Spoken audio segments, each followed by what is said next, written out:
Good evening all of you. आज आपको अपनी हिंदी दुनिया में आपका स्वागत है। आइए आज हम कक्षा 7 पाठ 11 नीलकंठ पाठ के इसमें शब्दार्थ, एमसीक्यू और क्वेश्चन आंसर कराएंगे। चलिए, अनुसरण मतलब पीछा करना, सजीव जिंदा जो जीवित हो, सुरखाव एक पक्षी का नाम था जो लेखिका लेके आई थी,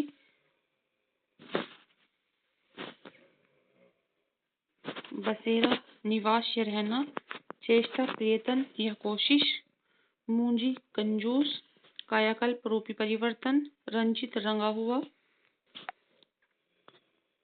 चंचू चोंच,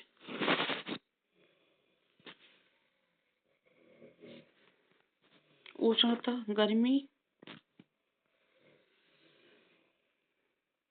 मंजरी फूल की लड़ी, स्तक गुच्छा, अधर बीच में, केकी मोर की आवाज, ग्रीवा गर्दन और विषधर कहते हैं सांप के लिए। आइए अब इसी पाठ के एमसीक्यू करते हैं हम। नीलकंठ पाठ के लेखक कौन है? महादेवी वर्मा, मीराबाई या सुमित्रानंद पंत या जया वर्मा? कौन थी? महादेवी वर्मा।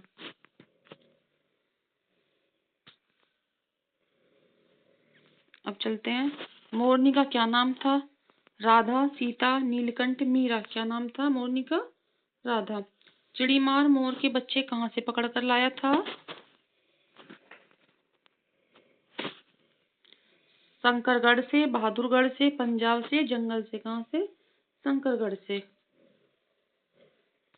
आगे है, नावोगंतुक का अर्थ है नया मेहमान, अतिथि, घर वाले या बच्चे। क्या अर्थ है?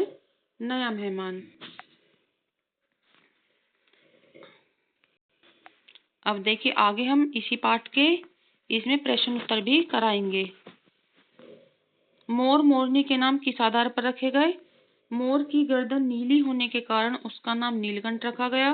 मोरनी मोर के साथ छाया की तरह रहती थी, इसलिए उसका नाम राधा रखा गया। ठीक। आगे है, जाली के बड़े घर में पहुंचने पर मोर के बच्चे का किस प्रकार स्वागत हुआ? जाली के बड़े घर में पहुंचने पर मोर के बच्चों का भरपूर स्वागत किया गया। लक्का कबूतर बच्चों को चारों ओर गुटरगू करने लगा। बड़े खरगोश उनके सम्मान में बैठ गए। छोटा खरगोश और उसके बच्चे मोर के बच्चों के ओर उछल कूद करने लगे। तोता भी एक आंख बंद करके उसकी तरफ देखने लगा। आगे, लेखिका को नीलकंठ की कौन कौन सी चेष्टाएं बहुत भाती थी? तो लेखिका को नीलकंठ की निम्नलिखित चेष्टाएं भाती थी। कौन कौन सी थी उनमें? लेखिका के हाथों से चने उठाकर खाना, यानी कि जब मोर लेखिका के हाथों में से धीरे धीरे होले होले चने उठाकर खाता था।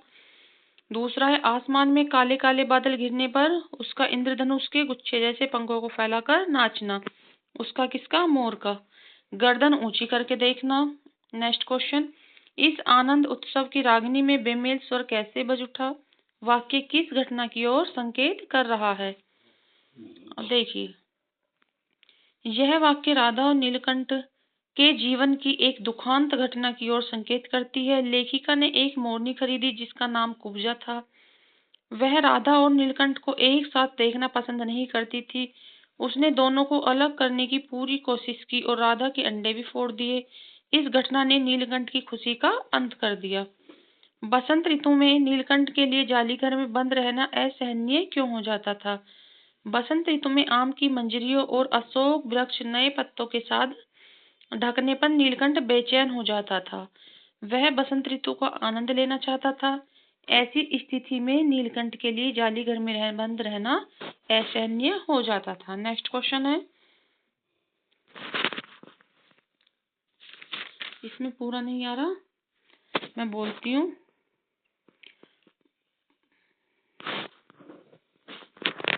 जाली घर में रहने वाले सभी जीव एक दूसरे के मित्र बन गए थे, पर कुब्जा के साथ ऐसा संभव क्यों नहीं हो पाया?